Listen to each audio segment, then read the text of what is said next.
우리 책을 보시면은 6강의로 돼 있다는 걸 아실 거예요. 제가 이 책을 원래 이제 2014년, 13년, 14년쯤에 기획을 한 거예요. 엄청 오래 걸렸죠. 예, 이거를 이제 하나님이 마음을 부어주셨어요. 이런 책을 만들려고, 교과서와 같은 책을 만들려고 마음을 부어주셔서, 그땐 제가 이제 LA에 있었어요. 기도할 때마다 이 상황, 이 페이지들을 막 보여주시는 것 같아요. 그래서 어떻게 구성을 해야 되겠다라고 그때 이제 머릿속에 상상을 했어요. 그때는 이제 12강의로 상상을 했어요. 근데 이제 이렇게 세월이 흐르다 보니까 교회들이 12강의를 한 번에 배우기에 너무 힘이 빠졌어요, 교회들이. 그래서 제가 지금 스터디북 1을 낸 거예요. 6강짜리. 예. 그래서 3일 동안 집회가 가능하도록. 다음에 1, 2년 후쯤에 이제 또 2권이 나오겠죠. 그럼 나머지 7강부터 12강이 나올 거예요. 그래서 여러분이 이 책으로 처음 집회하는 교회가 된 것에 대해서 저도 너무나 감사하고 기쁩니다. 네, 그러면 1강은 우주고요, 2강은 지구고, 3강은 생명이에요. 그다음에 4강은 생물의 역사. 이 생물의 역사를 성경적으로 조명하는 게 굉장히 중요한데 4강까지 가시면 아마 뻥 뚫리실 거예요. 그다음에 5강은 화석 바로 알기 해서 이 뻥 뚫린 걸 가지고 다시 이제 우리가 지구의 역사를 조명하는 거예요. 그다음에 6강 연대 문제. 이 창조 갖고 얘기하면은 꼭 가서 처음에 다 듣다가 마지막 가서 꼭 하는 질문이 뭐예요? 그래서 너희들은 지구가 6,000년이라고 믿는다는 거냐? 라는 질문을 꼭 하잖아요. 그죠? 그래서 이 연대 문제를 마지막 가서 정리를 안 하면 안 돼요. 그게 제일 중요한 주제는 아니지만 질문이 꼭 거기 가서 멈춰요. 그리고 내가 대답을 속 시원하게 못하면 나도 불편하죠? 예, 이게 그래서 마지막에 딱 그걸로 마무리를 하도록 하겠습니다. 기대되시죠? 이만한 교과서를 3일 만에 끝낸다는 것 자체가 일단 와, 그죠? 대단하다. 이렇게 공부했으면 학교 다닐 때 이렇게 공부했으면 3일 만에 이렇게 이만한 교과서 끝내주면은 뭐예요? 1타 강사죠, 1타 강사.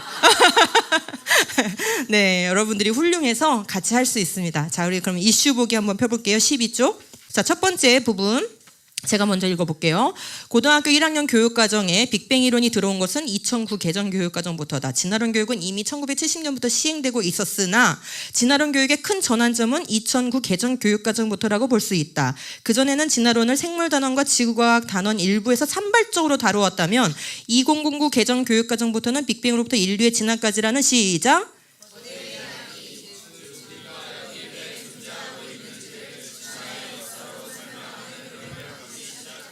네, 이 거대 이야기, 쉬운 말로 거대 이야기, 철학적인 용어로는 담론이라고 해요. 거대 담론. 여러분, 담론이라는 말은 사상적인 용어고 철학적인 용어인데 거대 담론으로 가르쳐라. 제가 제 눈으로 봤습니다. 교사용 지도서에 써 있었어요. 그러면은 이 기원을 가르치는 데 있어서 이미 과학교과서는 편향된 철학사상, 편향된 관점을 가르친다라고 시인하고 있는 거나 다름이 없는 거예요. 그죠? 자, 그 다음 한편 우리가 믿고 있는 우주와 생명과 인간에 관한 거대 이야기는 무엇이에요? 우리가 믿고 있는 거대 이야기는 뭐예요? 창조밖에 없어요. 그죠? 교회는 창세기가 가르치는 창조의 역사 외에 우주의 시작에 대해 다른 이야기를 허용할 수 있을까요? 만약 교과서가 가르치는 대로 빅뱅 우주론이 실제 우주의 기원이라면 성경을 믿는 믿음에 어떠한 영향을 주게 될까요? 아무 영향도 주지 않는다면 우리가 굳이 이런 공부를 할 필요가 없겠죠. 지대한 영향을 주기 때문에 공부를 해야 합니다. 성경이 가르치는 거대 이야기인 창세기 1에서 3장이 기록된 대로 사실이 아니고, 그럼 사실이 아니라면 뭐라는 거죠? 고대인들이 남겨놓은 이야기, 그냥 고대 이야기, 전설 따라 삼천리, 그죠? 그런 문서로 취급된다면 우리는 무엇을 잃게 될까요? 이러한 진지한 질문으로부터 우리의 Why 창조 공부가 시작되는 겁니다. 시작. 우주의 시작은 모든 존재를 규정하는 이야기다. 그것은 하나님이 누구시며 우리는 누구인지, 그리고 창조주께서 우리를 향해 어떤 계획을 가지고 계신지와 연관되어 있다. 우주의 시작에 관한 어떤 이야기가 사실이냐에 따라 그것은 필연적으로 모든 존재에 대한 다른 해석을 요구하게 된다. 그 요구는 단지 창세기에만 머물지 않고 성경이 가르치는 역사 전체에까지 이르게 될 것이다. 다시 말해 모든 해석의 근간이 되는 이야기가 바로 우주의 시작이다. 그러니 진화론에 쉽게 내어줄 수 있는 성격의 것이 아니다. 거기까지. 예. 지금 우주의 시작에 대한 이야기는 뭐를 규정한다 그랬어요? 존재를 규정한다 그랬어요. 굉장히 중요한 거예요. 이거를 간과하면 모든 걸 내어주는 겁니다. 여러분, 존재가 제일 근본적인 거잖아요. 그죠? 그거를 내가 진화론으로 규정당하느냐 아니냐 이거예요. 굉장히 중요한 거죠. 그 다음에 이 창세기가 가르치는 우주의 시작이 아니고 진화론이 가르치는 우주의 시작이 들어오면 우리는 나의 존재가 어떤 존재인지도 내줘야 되지만 모든 이 우주의 역사 자체를 내줘야 돼요. 그러니까 쉽게 그렇게 진화론한테 맡길게? 아니에요. 한번 따져보자. 내가 그렇게 맡겨도 되는지, 내 자식들을 그 진화론에 맡겨도 되는 건지 나 한번 따져볼래. 부모한테 그런 권리도 없어요? 예? 그죠? 네, 따져야 돼요. 난 내 자식한테 그런 거 가르치기 싫어. 내 자식 머릿속에다 쓰레기 던지지 마 라고 말하고 싶지 않으세요? 말해야 돼요. 우린 말해야 할 수 있어요. 왜요? 내 존재를 규정하는데 가만히 있습니까? 네, 그걸 가만히 있을 수밖에 없고 그걸 말할 수 없다면은 그건 독재예요. 그건 전체주의예요. 히틀러 나쁘다고 그러잖아요. 근데 왜 이건 나쁘다고 얘기 안 해요?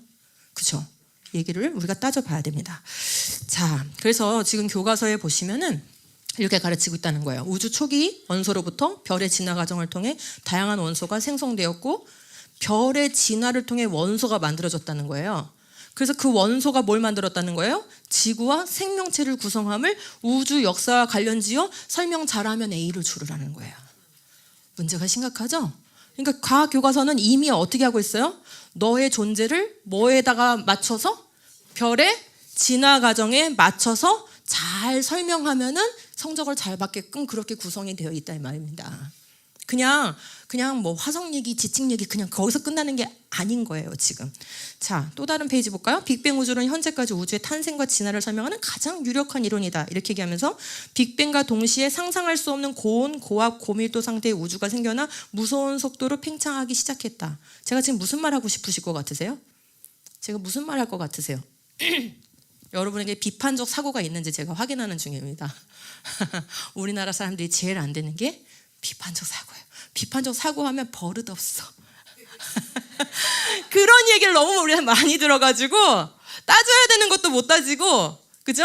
이거 조금 생각해봐야 되겠는데요 하고 이의를 제기할 수 있는데, 의견을 제시할 수 있는데 그걸 못해요. 자, 여기서 하고 싶은 얘기가 뭘 것 같아요?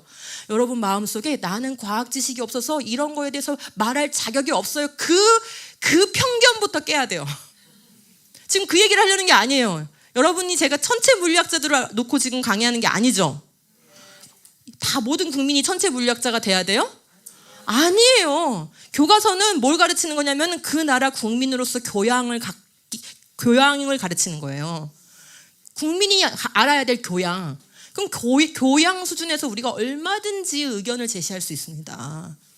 여기서 제일 중요한 문제점은 뭐냐면 옆에서 이거를 본 것처럼 서술하고 있다는 거예요. 빅뱅이 시작할 때 고온, 고압, 고밀도 상태로 팽창하기, 무서운 속도로 팽창하기 시작했을 거라고 과학자들이 가설을 세워서 연구하고 있습니다. 라고 서술해야 되는데 시작했다. 1초 후에 무슨 일이 있었다. 3초 후에 무슨 일이 있었다. 전부 다 서술이 그렇게 돼 있습니다. 제가 교육부에 가장 지적한 문제점이 바로 그거예요. 조금 깨할 만큼 깨도 아니고 겨자씨 할 만큼 조금 바뀌었어요. 예, 3월 달에 나오는 교과서가. 예, 깨할 만큼. 어쨌거나 이건 다 지적하실 수 있는 거죠. 근데 이거를 과학책에 써 있으니까 누가 다 검증한 거겠지라고 생각하고 아예 묻기를 주저한다는 거예요. 자, 그래서 우주론을 연구하고 가르치는 이유가 있는데요. 우주를 연구하는 건데 과거에는 철학자들이 했어요. 근데 지금은 우주를 누가 연구해요? 과학자들이 해요. 그래서 과학이 해주는 말은 다 맞는 말인 줄 알지만 그렇지 않아요. 우주는 우주의 과거를 연구하는 거기 때문에 그거는 누구도 관찰하지 않았고 경험하지 않았고 실험해 볼 수가 없어요. 그래서 가설 없이는 이 분야는 갈 수가 없는 분야인 거예요. 자, 한번 볼까요? 내가 누구인지 인간의 정체성을 알고 싶어서 가장 그 근본적인 욕구 때문에 뭐를 연구해요? 우주론을 연구하는 거예요. 그러니까 우주론은 우주를 대상으로 하는 거지만 사실은 누구를 대상으로 하는 거예요? 내가 누구인지를 대상으로 하는 학문이라는 것을 그걸 명심해야 되는 거예요. 그래서 쉽게 내주면 안 된다는 거예요. 예.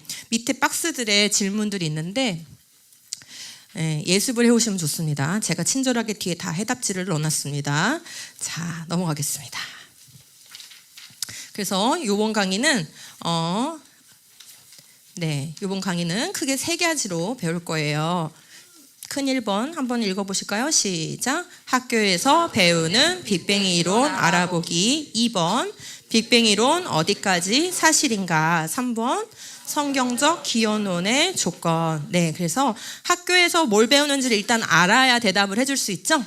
예, 용어 전쟁이에요. 처음 1단계는 용어를 이해를 못하면 대화가 안 되고 반박도 할 수가 없어요. 예, 그래서 좀 이거는 용어를 배운다는 건 공부가 필요해요. 그죠? 예, 그러니까 학생이 됐다 생각하시고 좀 공부를 해볼 필요가 있고, 그 다음에 이제 2번. 어느 정도 용어가 익숙해지면은 어디까지 사실인지 우리가 조금 꼼꼼히 따져보도록 하겠습니다. 그리고 성경이 허용할 수 있는 범위가 어디까지인지를 알아보도록 하겠습니다. 그럼 성경을 믿는 사람은 우주 연구하지 말아요? 그게 그 말 하자는 게 아니죠.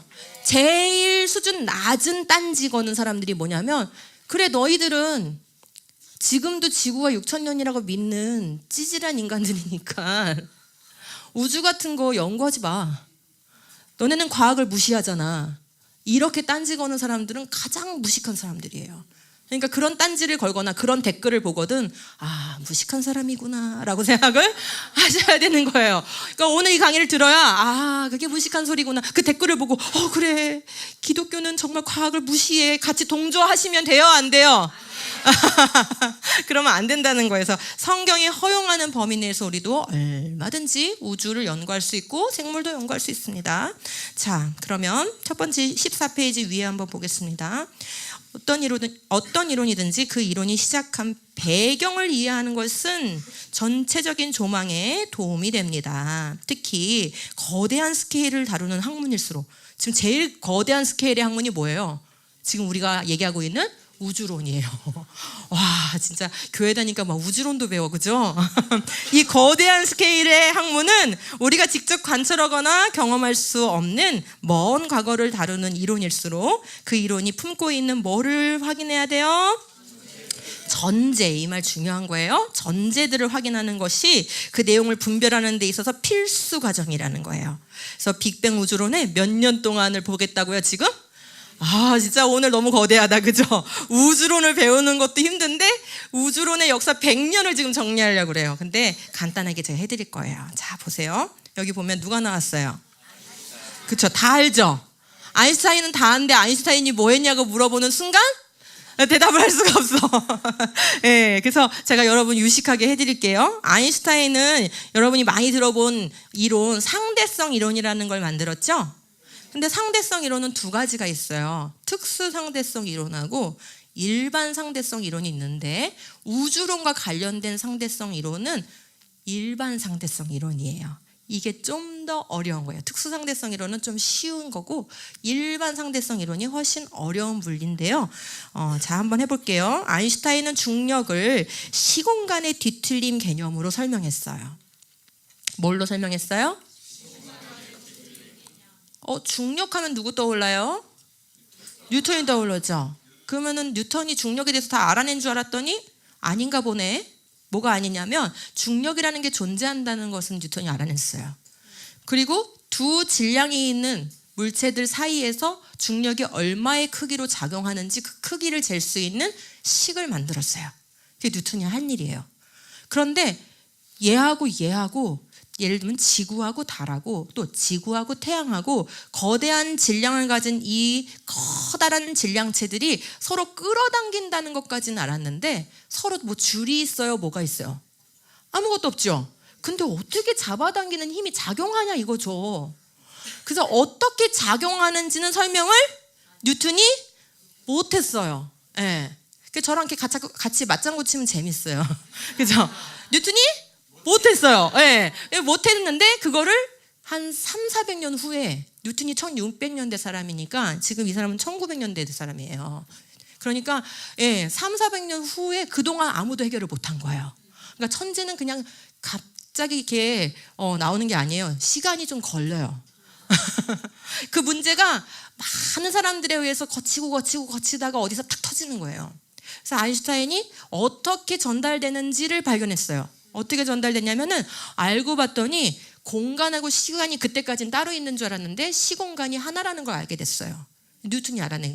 아인슈타인이 알아낸 거예요. 시공간이 하나인데 시간하고 공간은 뭔가 만질 수 없는 물질하고는 다른 개념인 줄 알았는데 보이진 않지만 약간 물질이라는 건 아니에요. 근데 물질처럼 휘어지기도 할 수 있는 거라는 걸 알게 됐어요. 너무 신기하죠? 그래서 이걸 시공간이라서 4차원이라고 얘기하고 이 4차원의 시공간이 휘어지는데 뭐에 의해서 휘어지냐면 무거운 물체에 의해서 휘어져요. 즉 질량이 큰 물체가 있으면 많이 휘어지는 거예요. 여기까지는 이제 좀 물리적으로 말했지만 그냥 아주 쉽게 갈게요. 보자기에 커다란 보자기에 볼링공하고 테니스공을 올려놓으면은 어디가 푹 들어가요? 볼링공이 너무 푹 들어가다 못해 테니스공이 어떻게 되겠어요? 떼르르르르 떨어지겠죠? 그게 잡아당기는 거예요. 행성과 행성이 서로 잡아당기는 힘이 뭔가 했더니 질량체에 의해서 시공간이 휘어지면은 그 휘어진 시공간으로 물체가 어떻게 해요? 그런 걸 떨어지죠. 그걸 과학에서는 자유낙하라고 그래요. 그래서 순간 자유낙하를 하는데 떨어지다 보면은 회전을 하게 돼요. 그 회전하게 됐을 때 회전하는 힘하고 떨어지는 힘하고 균형을 이루게 되면 어떻게 될까요? 더 떨어지지 않고 그 자리에서 뱅글뱅글 돌게 돼요. 그래서 궤도 운동을 하게 되는 거예요. 라는 사실을 알게 되고 그거를 그냥 그랬대 하면은 이제 인정을 못 받죠? 뭐 해야 돼요? 그거를 실험을 하든지 아니면 수학적으로 정리를 해내야 되는데 아인슈타인이 수학적으로 정리를 한 거예요. 이해되셨죠? 그래서 이런 식이 나온 거예요. 이 식을 내일 시험 볼 거예요. 자, 그래서 여기서 식을 우리가 아는 게 중요한 게 아니고 세계에서 몇 명 안 돼요 푸는 사람들. 그러니까 물리학과 나온 사람도 잘 못 푸니까 너무 걱정하지 마세요. 자, 좌변, 우변이 무슨 뜻인지만 알면 돼요. 좌변, 시공간의 휘어짐을 수학적으로 기술한 기하학. 이게 중요해. 좌변은 뭐라고요? 시공간의 휘어짐을 수학적으로 기술한 기하. 기하, 삼각형, 네모, 도형으로 표현하는 거, 그죠? 그거예요. 기하학. 그 다음에 우변은 뭐냐면 시공간에 퍼져 있는 질량. 그러니까 아까 말씀드린 볼링공, 테니스공 이거에 질량이 있을 거 아니에요. 태양, 행성 이거에 질량이 있을 거 아니에요. 그 질량. 그건 이제 좀 너무 고차원적이니까 나중에 따로 해결 드릴게요. 네, 다음 강의 때 좀 비슷한 게 나와요. 네, 자 그렇게 해서 거기 우변은 시공간에 퍼져 있는 이게 1세라서 조금 죄송해요. 가다 보면 좀 고칠 때가 있어요. 퍼져 있는 하고 에너지를 넣어야 되는데 에너지가 빠졌어요. 그 네모가. 자, 시공간에 퍼져 있는 거기에 에너지 분포를 기술한 거다. 에너지를 분포 앞에다 넣으세요. 자, 그런데 이렇게 하고 나니까 아인슈타인한테 고민이 생겼어요. 무슨 고민이 생겼냐? 그래, 내가 지금 알아내는 이 일반 상대성 이론은 전 우주 공간에 작용하는 힘이야. 여기서 벗어날 수 있는 건 없어. 질량을 가진 어떤 물체도 이 일반 상대성 이론을 벗어날 수가 없어요.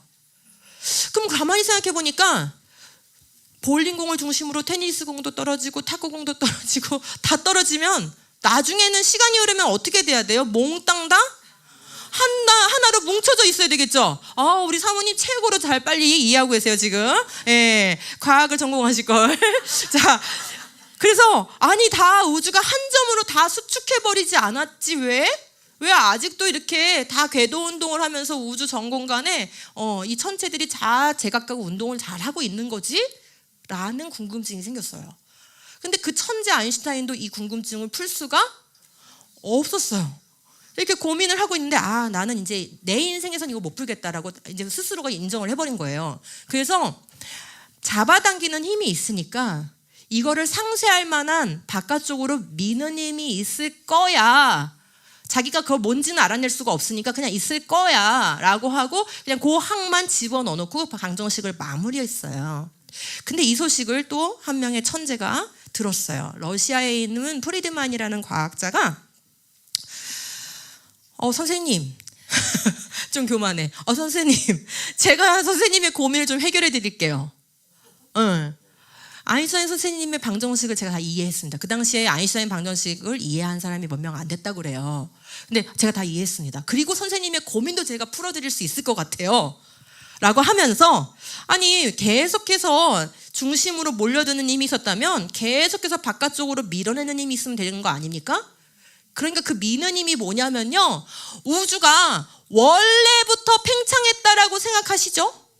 시공간이 그냥 원래부터 팽창했다라고 생각하시면 그 팽창하는 힘이 미는 힘이 돼서 수축하는 힘을 상쇄시켰을 거예요 라고 제안을 한 거예요. 그게 가정 1이에요. 프리드만의 가정 1. 우주가 뭐라고요?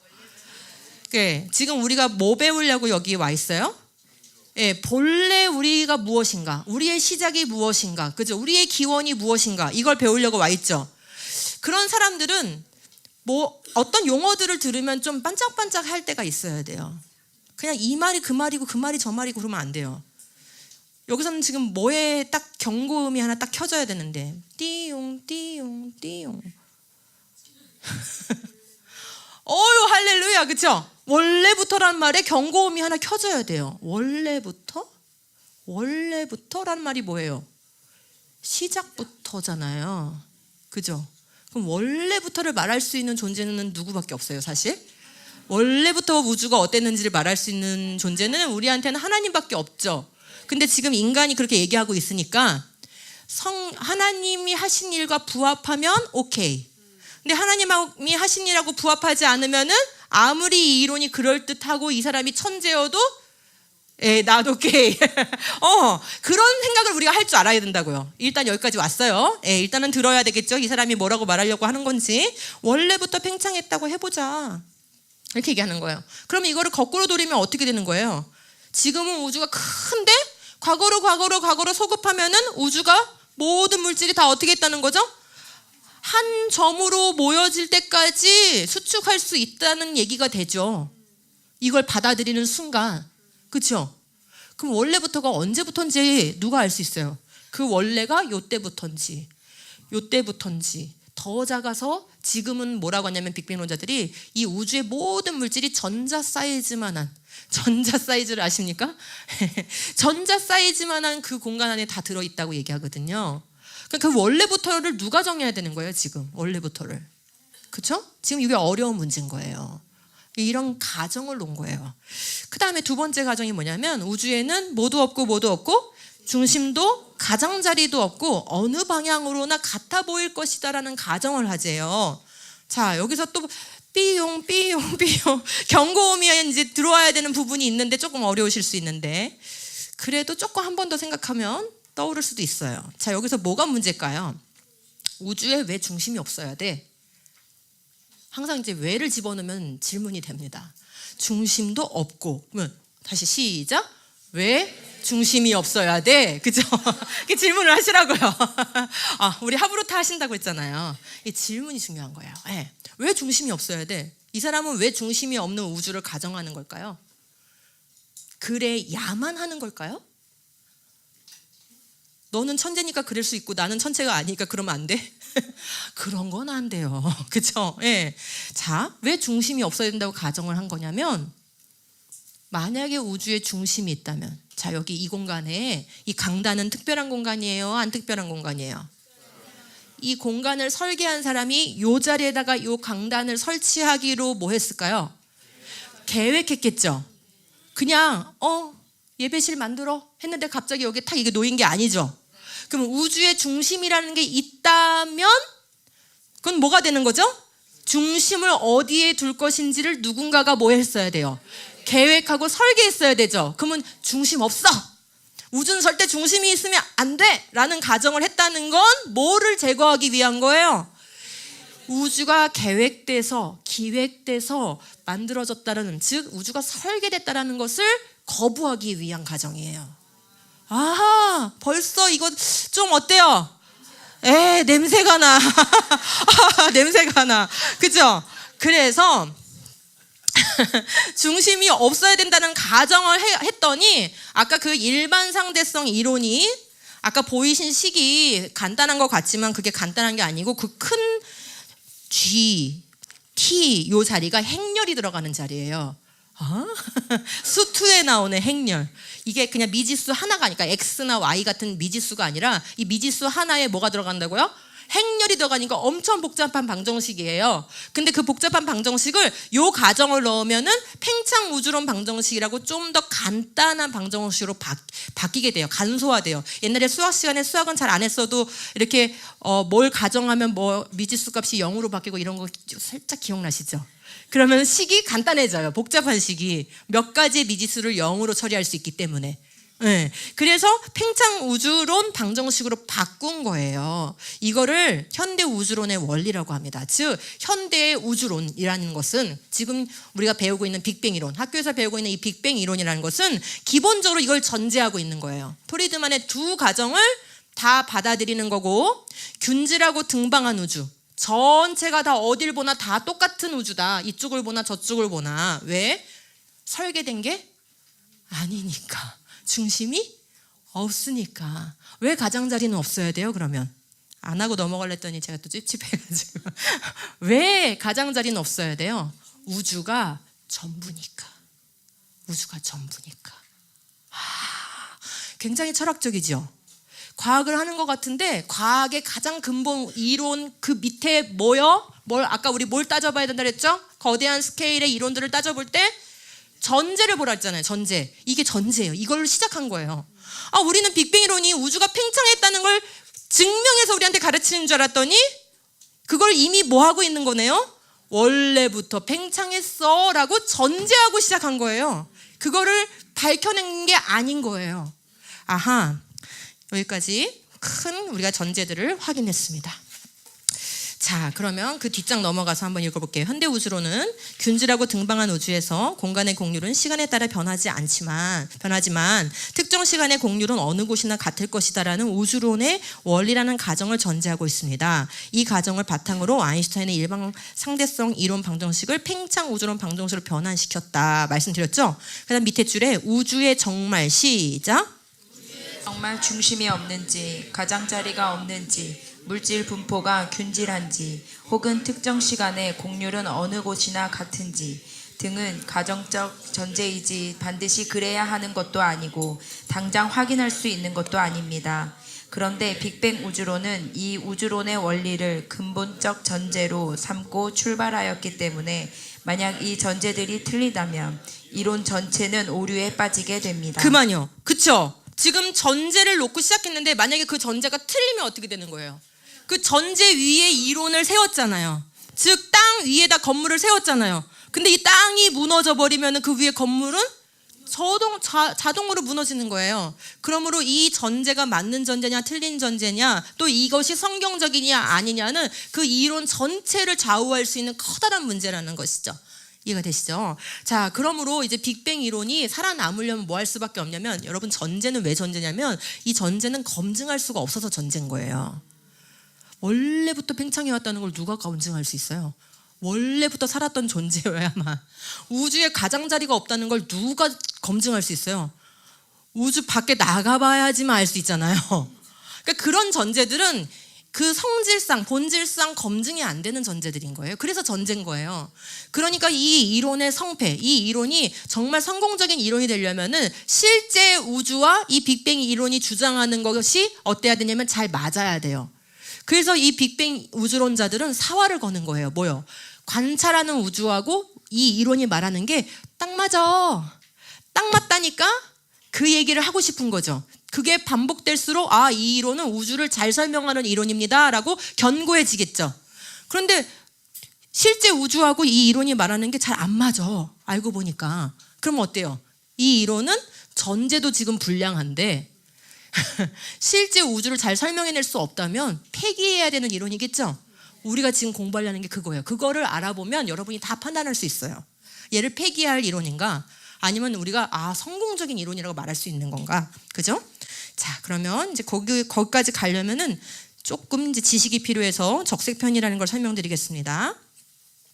베스토 슬리퍼라는 천문학자가 있었어요. 이 사람은 1920년대에 활동했던 미국의 천문학자인데 이 사람의 공적이 뭐냐면 1920년대 불과 100년밖에 안 됐죠. 네, 지금 100년 역사를 지금 정리하는 중이잖아요. 100년밖에 안 됐는데 100년 전만 해도 이 우주에 은하가 우리 은하밖에 없는 줄 알았어요. 되게 신기하죠. 그 사이에 엄청 발전한 거예요. 그래서 지금은 수천억 개의 은하가 있다는 걸 아는데 그때는 우리 은하뿐인 줄 알았어요. 근데 이 베스토 슬리퍼가 아니야. 다른 은하들이 있어. 라는 것을 발견했을 뿐만 아니라 그 은하들이 우리로부터 멀어진다라는 것을 관찰했어요. 근데 진짜 이렇게 멀어지고 있는 걸 본 게 아니라 그걸 볼 수는 없어요. 은하들이 우리에게 보내주는 빛이 있는데 그 빛을 분석해 보니까 전부 다 파장이 붉은 쪽으로 치우친다는 것을 알게 됐어요. 그래서 붉은 쪽으로 치우친다 해서 이름이 뭐예요? 적색 편이. 편자는 치우친다 그 뜻이에요. 영어로는 red shift라고 해요. 붉은색 쪽으로 움직인다 이렇게. 그러면 자 그게 뭔지를 말씀드려 볼게요. 위에 거 한번 보실게요. 태양에서 보내주는 빛을 스펙트럼으로 펼치면 빨주노초 파란보가 되지요. 근데 빨주노초 파란보 외에 검은색 선이 나타나요. 이 선을 뭐라 하냐면 따라해 볼게요. 흡수선. 네, 이 흡수선인데 흡수선이 왜 나타나냐면은 태양의 주성분이 수소예요. 근데 수소라는 원소가 자기가 방출하는 빛 중에서 수소가 흡수하는 빛이 있어요. 그 수소가 빨아들이는 파장대만 빠져서 우리한테 전달되겠죠? 걔가 빨아들였으니까. 그죠? 그래서 흡수선이에요. 네. 그래서 이거를 이제 몰랐던 과학자들 한 사람은 이걸 알아내기 위해서 평생 연구했는데 모르고 죽었어요. 그러니까 여러분은 한 사람의 과학자가 인생을 건 거를 지금 그냥 1초 만에 아시게 된 거예요. 하여간 그래서 수소가 빨아들여서 이게 검은 선이 나타나는구나. 근데 다른 이제 과학자가 아까 베스토 슬리퍼나 그 외에 이제 과학자들이 연구해 보니까 은하들이 보내주는 빛도 이 수소선이 나타난다는 걸 알게 됐는데 문제는 보세요. 패턴은 똑같은데 어느 쪽으로 치우쳤다? 빨간색 쪽으로 치우쳤다. 보이시죠? 바코드로 보이시죠? 바코드 같잖아요. 그죠? 선의 패턴은 똑같은데 붉은색 쪽으로 밀린 것이 느껴지시죠? 어떤 건 더 밀리고 어떤 건 조금 덜 밀리고 어쨌거나 은하들이 보내주는 빛을 스펙트럼으로 분석하니까 밀린다는 것을 알게 됐어요. 처음엔 이걸 관찰은 했으니까 자, 이 자료는 데이터죠? 이런 거 부정하면 돼요? 안 돼요? 이런 거 우리 부정 안 해요. 그러니까 과학을 부정한다는 건 이것도 거짓말이야 막 이러는 거예요. 우리는 그러지 않아요. 데이터는 우린 다 존중해요. 제대로 관측한 거면. 근데 이거를 이제 해석할 방법을 몰랐어요. 과학자들이 그 당시에. 그래서 고민하다가 뭐에다가 이걸 적용을 시키기로 했냐면은 도플러 효과에 적용을 시키기로 했어요. 자, 그래서 자, 동그라미 1번에 외부 은하들로부터 오는 빛의 파장이 하고 거기다가 붉은색이라고 끼워 넣으세요. 붉은색 쪽으로예요. 붉은색이 빠졌어요. 자, 외부 은하로부터 오는 빛의 파장이 거기다 뭐라고요? 붉은색. 그 다음 밑에 줄에 이 적색편의 해석 뭐를 적용하고 싶다고요? 도플러를 효과 앞에다 넣어야 돼요. 도플러 효과를 앞에 화면에 글씨 있습니다. 도플러. 오늘 못 알아들어본 못 들어본 용어들이 너무 많이 나오시죠? 제가 3일 동안 가르치고 가면 여러분 1년 동안 복습하셔야 됩니다. 자, 그래서 지금 도플러 효과를 적용을 시키자라는 이제 의견이 생긴 거예요. 과학자들이. 왜냐? 지금 보시면 빛을 내는 물체가 이동하는데 가까워지면 파장이 좁아지고 멀어지면 파장이 길어져요. 보이시죠? 이거 어디서도 확인할 수 있냐면은 사이렌 소리가 가까이 다가오면 음이 높아지는 효과가 나고 멀어지면 낮아지는 효과가 나잖아요. 똑같은 현상이에요. 그래서 만약에 은하로부터 오는 빛의 파장이 길어진다면 이건 우리로부터 뭐 하는 거다? 멀어지는 걸 거다라고 해석하면 좋겠다. 가서 확인할 수는 없으니까 우리가 할 수 있는 최대한의 해석은 이거다라고 해서 과학자들이 이걸 받아들이기로 했어요. 그러면 은하들이 우리로부터 멀어진단 말이야? 여기까지 딱 들으니까 누가 막 반응했을 것 같아요. 여기까지 딱 들으니까. 유럽에 있는 빅뱅 우주론자들이 우리의 증거가 나타났어. 우주가 원래부터 팽창한다고 했는데 그럼 시공간이 팽창하니까 그 위에 있는 은하들은 어떻게 되겠어요? 멀어지겠네. 드디어 빅뱅 우주론을 지지하는 증거가 나왔다. 이렇게 하면서 적세편이를 빅뱅 우주론의 증거로 취했고 지금도 교과서에서 그렇게 가르칩니다. 빅뱅의 강력한 증거 1번이에요, 이게. 그러니까 여러분이 이걸 가지고 뭘 말할 수 있다는 건 굉장히 중요한 거예요. 자, 그래서 이렇게 적용을 했는데 이제 들어보세요. 에드윈 허블이라는 사람이 이제 요 적세편이 현상을 더 발전시켜서 연구를 합니다. 그래서 먼 은하일수록 더 멀어진다는 사실을 알게 됐어요. 멀어지는 속도가 지금 다 멀어지는 거예요. 근데 멀어지는 속도가 먼 것일수록 더 빨리 멀어진다는 사실을 알게 됐어요. 뭔가 질서가 있죠, 여기에. 멀어지긴 하는데 먼 것일수록 더 빨리 멀어진다. 즉 이걸 비례한다는 것을 알게 됐어요. 은하의 거리와 은하가 멀어지는 속도가 비례한다. 신기한 거예요. 와, 어떻게 이런 현상이 나타날 수 있지? 자, 그래서 여기까지만 들었을 때는 빅뱅 우주론자들의 아주 강력한 증거인 것 같았는데 한 번 더 생각하니까 스텝이 꼬였어요. 뭐냐면 한쪽 우주의 은하가 한쪽으로만 있는 게 아니죠. 은하들이 전 공간에 있죠. 그러면 이쪽으로 멀어지고 이쪽으로 멀어지고 이쪽으로 멀어지고 이쪽으로 멀어지니까 지구가 어디 있어야지만 이런 현상이 관찰될 수 있어요? 관찰자 입장에서 관찰자가 우주의 중심 부근에 있지 않으면 이런 관찰은 불가능한 거예요. 이거를 탁 깨닫는 순간 한쪽 방향만 생각했을 때는 뭔가 그럴싸했는데 전 공간으로 생각하니까 우리가 어디 있어야 돼? 중심 부근에 있어야 된다라는 결론이 가능한 거예요. 근데 빅뱅 우주론자들은 죽어도 싫잖아요. 뭐가요? 우주의 중심이 있다는 건 죽어도 싫은 거예요. 그래서 안 돼! 이것만은 안 돼! 심지어 에드윈 허블도 무신론자였어요. 이걸 발견한 사람. 그 사람이 자기 논문에다가 욕하면 돼요, 안 돼요? 논문에다 욕을 써놨다니까요. 이걸 하면서 너무 혐오스러운 결과다. 자, 그렇게 해석하지 말라고 막. 어떡해요. 근데 그렇게 해석할 수 있는데, 그죠? 자, 그래서 극도로 이제 그걸 거부하면서 과학자들이 고민에 빠졌습니다. 여러분 잘 기억하셔야 돼요. 여기까지 했을 때는 우리가 이길 수도 있겠다. 하나님이 인간을 그렇게 단순하게 만드시지 않으셨어요. 반역을 해도 아주 고차원적으로 반역을 하게 할 수 있게. 왜냐하면 하나님의 형상으로 만드셨기 때문에. 그렇기 때문에 머리가 좋으면 죽도록 하나님을 위해서 그 분야에 헌신해야 돼요. 아멘 하세요. 머리가 안 좋으셔서 아멘 안 하시는 거예요? 네, 말을 잘하면 죽도록 그 분야에 헌신하셔야 돼요. 지금 여기서 중요한 말은 뭐예요? 죽도록. 네, 다 헌신하고 있어요. 근데 죽도록 헌신한 사람이 없어서 이 모양인 거예요. 왜 우리가 멀쩡한 우리 아이들이 10년이 넘도록 진화론은 교육을 그렇게 쩌들게 받는 시대에, 그런 나라에, 그런 사회에 우리가 살아야 됩니까? 우리가 죽도록 충성하지 않아서예요. 보세요. 이런 문제에 봉착하니까 안 돼! 그럴 순 없어. 이 사람들이 죽도록 들고 팝니다. 어떻게 하면 이 문제를 해결할 수 있을까? 그리하여 만든 게 바로 이 모형이에요. 우주에 절대 중심이 있으면 안 된다. 가장자리도 있으면 안 된다. 라는 것과 은하들은 서로 멀어진다는 이 관찰이 같이 다 받아들여질 수 있는, 이 두 가지가 다 수용될 수 있는 우주 모양을 만들고 싶은 거예요.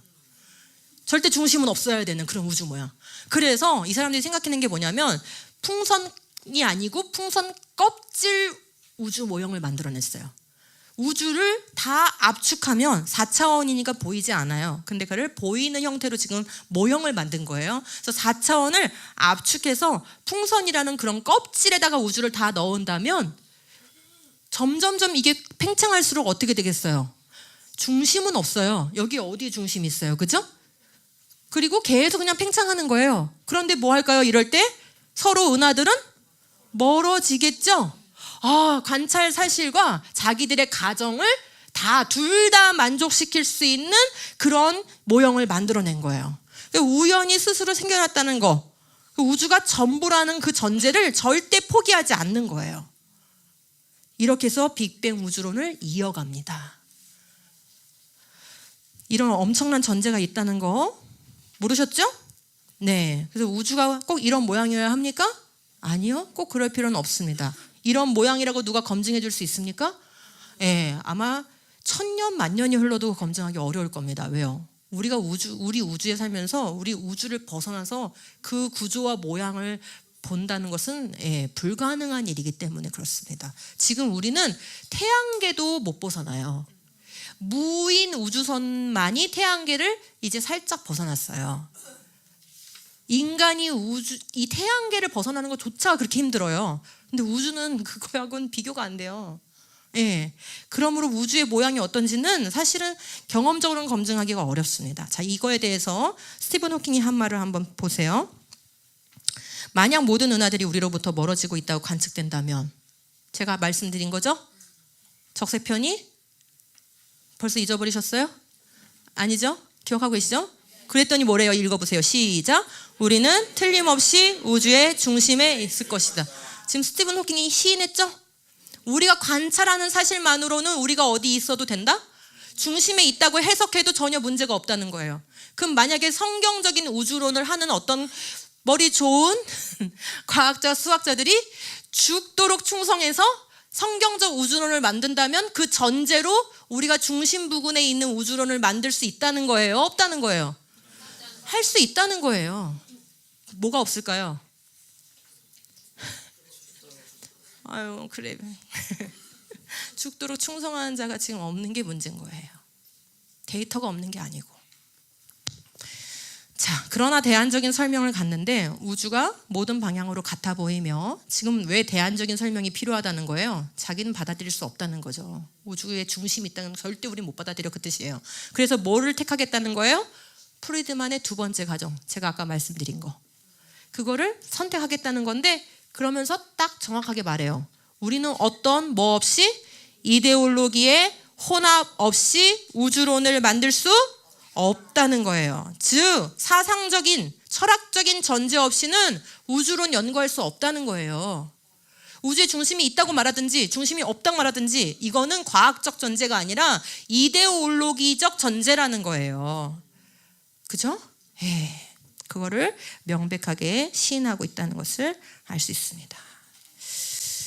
자, 그러면 이제 두 번째 내용으로 넘어가 볼게요. 빅뱅 이론 어디까지 사실인가? 혹시 답을 못 쓴 거 있으면 뒤에 또 보고 쓰실 수 있으니까 너무 절망하지 마세요. 네. 자, 빅뱅 이론 어디까지 사실인가? 이제 여기서는 세 가지 알아볼 건데요. 우주 배경 복사라는 게 이제 교과서에 나오고요. 또 그거와 관련해서 우주 밀도 문제하고 그다음에 암흑물질, 암흑에너지 문제를 살펴보도록 할게요. 이게 다 고등학교 교과서에서 가르쳐지는 개념들이에요. 자, 빅뱅 이론도 이제 지금 벌써 100년이 넘었으니까 1대, 2대, 3대, 4대 이렇게 과학자들이 쭉 이어올 거 아니에요. 아까 아인슈타인은 빅뱅 이론을 지지한 사람은 아니에요. 그 사람의 일반 상대성 이론이 빅뱅 이론을 연구하는 데 쓰였지만 아인슈타인 스스로는 나는 우주가 팽창한다는 걸 받아들일 수 없어 라고 얘기했어요. 예. 근데 빅뱅 우주론을 연구하는 과학자들 누구로부터 시작했어요? 러시아의 프리드만, 그 다음에 이탈리아의 그 르메트러라는 또 사제가 있었는데 그 사람이 동시에 프리드만하고 이 르메트러하고 거의 동시에 비슷한 연구를 했어요. 그 사람들에 의해서 이 빅뱅 우주론이 시작되고 또 그거에 동조하는 과학자들이 유럽에서 생겨난 거예요. 예. 자, 그렇게 해서 이제 하다가 그 다음 때에 조지 가모브, 이 사람은 누구의 제자냐면 프리드만의 제자예요. 근데 러시아는 이제 좀 그렇잖아요. 좀 그렇잖아요. 그래서 많은 과학자들이 미국으로 망명을 하던 시절이 있었거든요. 그래서 이 사람이 러시아 사람인데 프리드만의 제자인데 미국으로 망명해서 진화론을 열심히 연구해요.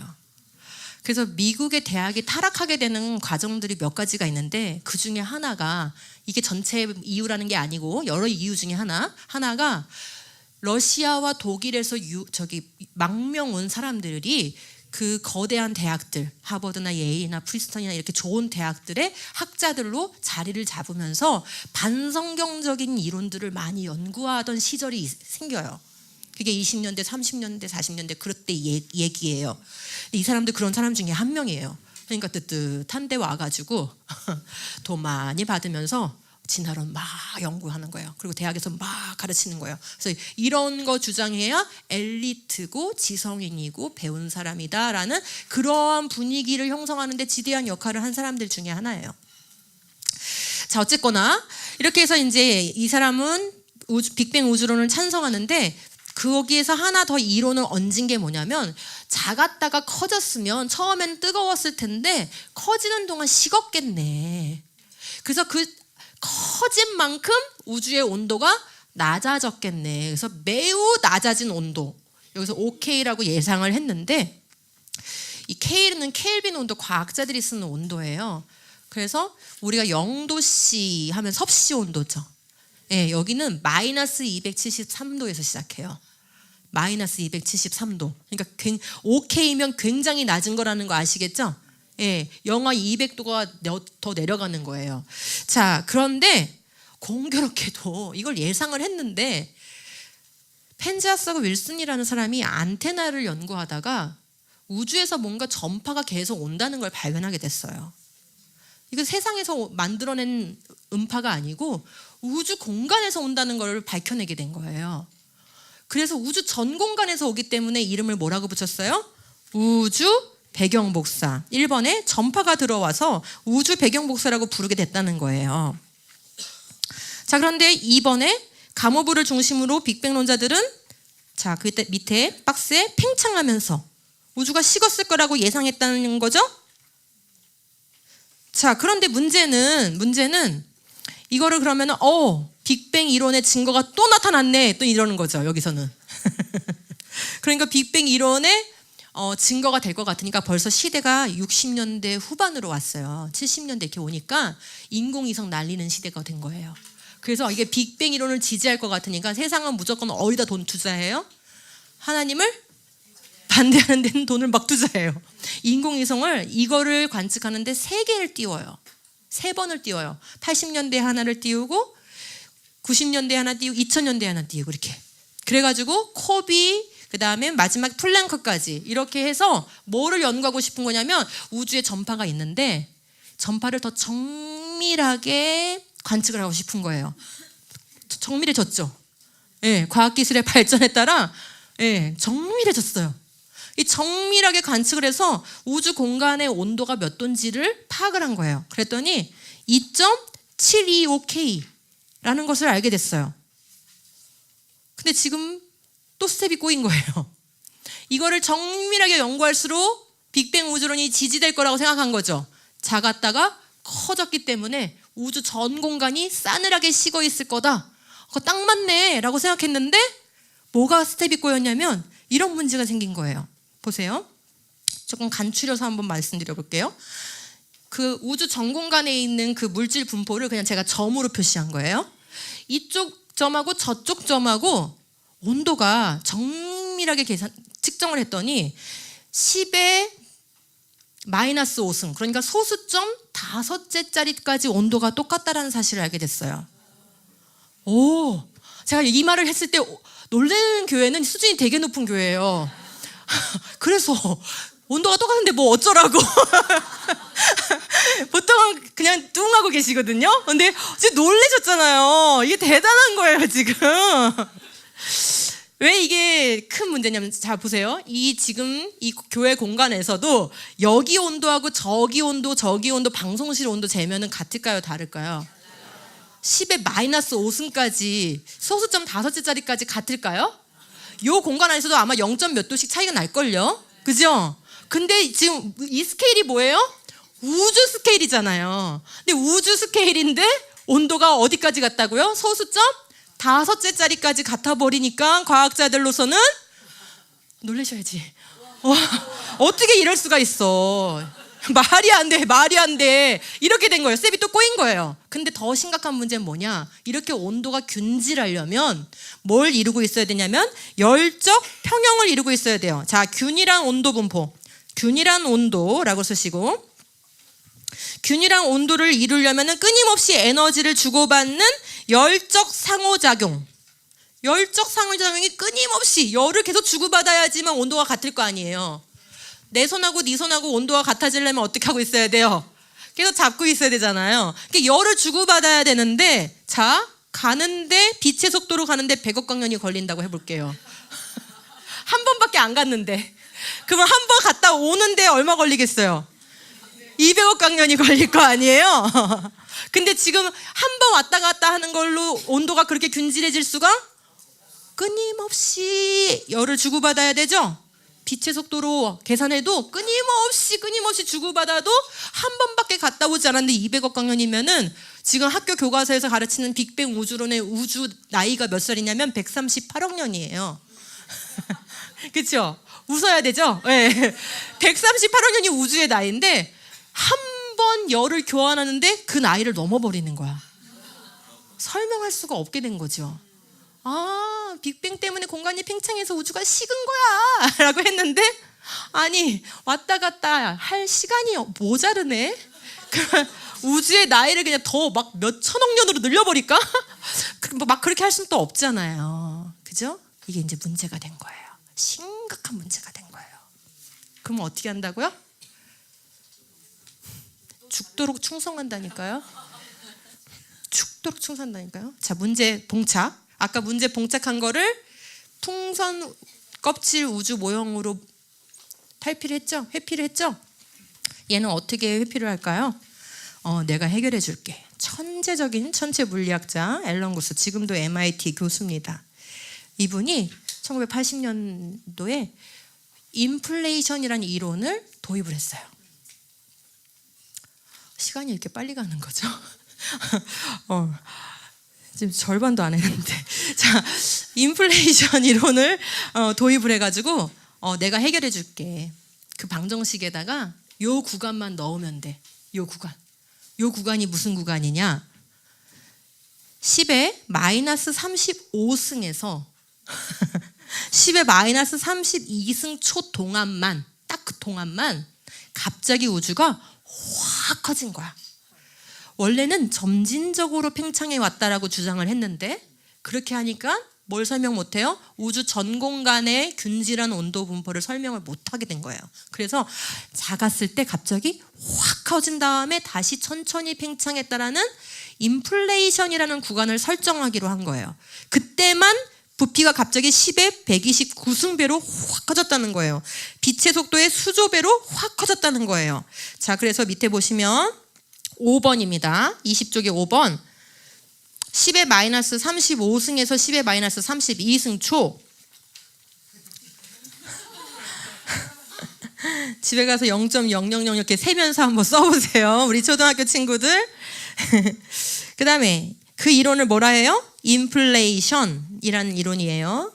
21쪽으로 넘어가면 그 시간 동안만 어떻게 한다는 거죠? 빛의 속도의 수조배로, 빛의 속도의 수조배로 급격히 팽창했다가 다시 갑자기 이유는 몰라. 그냥 완만하게 팽창하게 됐다는 거예요. 이렇게 수학적으로 처리를 하면 수학적으로는 그 균질한 온도 분포를 설명할 수가 있는 거예요. 근데 진짜 이 시간 동안에 그런 급팽창이 일어났는지 아닌지는 그 누구도 검증할 수가 없어요. 우리가 수학 문제 풀다가 안 풀려서 막히면 어떡하죠? 정답지를 보고 그 답에다가 어떻게든지 미지수 값을 두드려 맞추죠. 경험 있잖아요. 지금 빅뱅 우주론자들이 하는 일이 그건 거예요. 정답은 뭐예요? 관측값이 정답이에요. 균질한 온도 2.72512 이 온도를 맞춰줘야 되는 거예요. 그랬더니 식을 고치면 되네. 이거예요. 지금 상황이. 이해가 되시죠? 아, 그러면 그런 식으로 하려면 얼마든지 고칠 수 있지 않겠어요? 바로 그런 상황인 거예요. 그래서 지금 이 책은 이제 권진혁이라는 크리스찬 물리학자가 천체 물리학자가 쓰신 책인데 거기에 이렇게 써 있어요. 중요한 것은 인플레이션을 유발하는 물리적 메커니즘이 완전히 알려지지 않았어. 대부분 이론들이 뭐에 머물고 있어요? 가설에. 자, 대답할 수 없는 거. 인플레이션 도대체 왜 일어난 거야? 갑자기 우주를 빛의 속도 수조 배로 어떻게 팽창시켜? 그 힘은 어디서 온 거야? 무엇이 금팽창을 근데 또 갑자기 하다가 갑자기 왜 또 멈춰야 돼? 그리고 다시 완만한 팽창으로. 왜 멈춰야 됐을까요? 그 시간. 딱 그 시간만 설정된 이유가 뭘까요? 더 벌려지면 우주가 찢어지기 때문이에요. 그래서 제가 많은 사람들을 아줌마들까지 이해시키기 위해서 항상 이 휴지로 설명을 해요. 자, 이게 처음에 작은 우주였다고 쳐보세요. 이 사람들이 생각하는. 근데 갑자기 이거를 점점 팽창시키는 게 원래 이론이었는데 이걸로 말이 안 돼서 어떻게 했다는 거죠? 확! 근데 너무 확 하면 어떻게 돼요? 우주가 찢어지잖아요. 그래서 우주가 찢어지기 전에 멈춰야 됐던 거죠. 시공간이 아까 휠 수도 있는 거라 그랬잖아요. 그죠? 예. 그런 식으로 설정을 한 거예요. 말하자면. 이거에 대해서 심각한 문제를 제기하고 있어요. 뭐라고 했냐면 이 세 명의 저명한 물리학자들이 그들은 팽창 이론이 틀리다는 것을 결코 증명할 수 없는 이론이라는 거죠. 따라서 그것은 과학적 가설조차 될 수 없다고 주장했어요. 그들은 팽창 이론이 본질적으로 모든 것을 예측해. 왜요? 만약에 관측했는데 값이 달라요. 그러면 어떻게 하면 돼? 또 수식을 또 고치면 돼. 그러니까 모든 걸 예측할 수 있다는 거예요. 따라서 그것은 어떤 검증 가능한 예측도 할 수 없기 때문에 이런 이론은 과학적 가설조차 될 수 없다라고 저명한 과학자들이 지적을 한 거예요. 되시죠? 자, 그 다음 문제로 한번 넘어가 볼게요. 그 다음은 2번 우주의 밀도와 평평도 문제예요. 21조. 자, 아까 시공간이 휠 수도 있다. 이젠 좀 개념이 친근해졌죠. 너무 많이 휠 수도 있는 거예요. 이렇게 이 정도로 휠 수도 있는 거고 지금 이거는 휘어짐이 거의 없죠. 그럼 지금 우리의 우주는 어떤 상태일까요? 1번, 2번, 3번. 모든 과학자가 이건 다 동의해요. 성경을 믿든 안 믿든 다 동의하는 게 뭐냐면은 1번, 2번, 3번 중에 우리 상태는 이 상태라고 다들 믿어요. 네, 관측 결과로도 이게 맞다고 생각을 해요. 그럼 아까 휘어진다며요. 선생님 거짓말이에요. 그러니까 이게 스케일이 중요한데 작은 스케일에서는 휘어지는 거예요. 근데 이거를 큰 스케일로 보면은 그 작은 휘어짐은 아무것도 아닌 거예요. 무슨 말씀인지 아시겠죠? 제주공항에서 여기를 보면은 키가 작은 것과 큰 게 차이가 있어요, 없어요? 아무 차이가 없어요. 그거랑 똑같은 거예요. 그래서 작은 국지적인 스케일에서는 휘어지지만 더 거대적인 스케일에서 보면은 평평하다. 이게 지구가 평평하다 그런 얘기하는 거 아닙니다. 예, 그렇게 오해하시면 안 돼요. 우주의 시공간 보이지 않는 건데 이걸 보이는 기하학으로 서술을 하다 보니까 그림을 그린 거예요. 원래는 보이지 않는 거예요. 자, 이걸 우리가 공률이라고 표현을 하는데요. 이 공률은 왜 결정되냐면 자, 공률 첫 번째 네모 공률. 공률은 뭐에 의해 결정된다? 두 번째 네모 밀도. 자, 그런데 우주의 공률 값을 이렇게 평평한 우주 시공간이려면 공률 값이 0이어야 되고 그러기 위한 밀도 값은 얼마여야 되냐면 1이어야 돼요. 1. 넘깁니다. 자, 그러면 이제 빅뱅 우주론자들이 자기들이 계산한 거예요. 자기들이. 빅뱅 해가지고 우주의 시공간이 이렇게 평평한 우주가 되려면은 이게 보통 쉬운 일이 아닌데 어떻게 해야 이게 가능한가 하고 계산을 해본 거예요. 그랬더니 자기들이 계산한 거예요. 우주 초기에 빅뱅 시작하고 바로 직후에 얼마의 직후냐면 100만 분의 1초일 때. 만약 오늘 숫자가 너무 그죠? 네. 100만 분의 1초. 1초도 진짜 짧은 건데 그걸 100만 등분한 거예요. 100만 분의 1초일 때 이 우주 전체의 질량 분포가 딱 요 값이어야 된대요. 읽어보세요. 네, 웃는 게 정상이에요. 읽어보려고 심각하게 이렇게 하시면 곤란해요. 자, 일십 100 해가지고 우리가 아는 숫자 범위를 넘어가죠. 1세제곱센티미터라는 공간 안에 이만큼의 질량이 들어있어야지만 된대요. 우주 빅뱅 시작하고 100만 분의 1초일 때 딱 이 값이어야 된다는 것을 알아냈어요. 그래도 범위가 있지 않을까? 어느 값부터 어느 범위까지는 가능하지 않을까? 지금의 이 우주를 만드는데 왜 범위를 찾고 싶은 거예요? 예, 아직 느낌이 안 왔어요. 자, 보세요. 그래서 범위를 알고 싶어서 범위를 알아봤는데 지금 이 숫자는 위에 값하고 뭐가 달라요? 끝에 값이 6이냐 7이냐만 달라졌죠? 요 값이 허용이 안 된다는 사실을 알게 됐어요. 정확하게 요 값만 되는 거예요. 근데 우주 초기에 설사 빅뱅을 받아들인다 할지라도 우주 초기에 정확하게 이 값을 딱 맞출 확률은 10의 60승분의 1이에요. 이거는 어떤 확률이냐면 지구 전체의 모래를 긁어 모아가지고 그 모래 전체, 정말 전체를 긁어 모아가지고 거기다가 모래 하나를 넣고 빼고가 안 되는 거예요. 그런 확률이에요. 어떻게 이걸 딱 맞추죠? 딱 맞출 수 있어요, 없어요? 우연적인 방법으로는 안 된다는 사실에 또 과학자들이 화들짝 빅뱅을 인정해도 안 되네 이거는. 이런 상황이 된 거예요. 이걸 편평도 문제라고 합니다.